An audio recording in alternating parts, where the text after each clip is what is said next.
అందరికీ నమస్కారం. అమ్మ ప్రసాద్ మన ప్రియతమ యువ ముఖ్యమంత్రి ఎందుకన్నానంటే 74లో 47 లాగా పనిచేస్తున్నారు ఆయన మాటలు ఒక్కసారి వినండి. తిట్టినా నేను లెక్క పెట్టుకోను, నేను బతికేది నీకోసరం, నేను పనిచేసేది ఈ రాష్ట్రం కోసరం.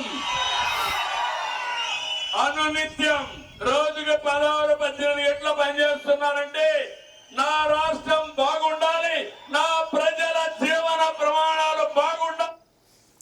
నా రాష్ట్ర జీవన ప్రమాణాలు బాగుండాలి. నా రాష్ట్రంలో ఎస్సీ ఎస్టీ బీసీ కమ్మరి కుమ్మరి సాకలి మంగలి పిల్లలు చదువుకోవాలి. ఆర్థిక సంపన్నులే కాదు, అణగారిన వర్గాలు కూడా అత్యధిక ధన సంపదతో వెలగాలి. బీదవాడు ఉండకూడదు, వాళ్ళు కూడా చదువుకోవాలి, వాళ్ళు కూడా విదేశాలు వెళ్ళాలి.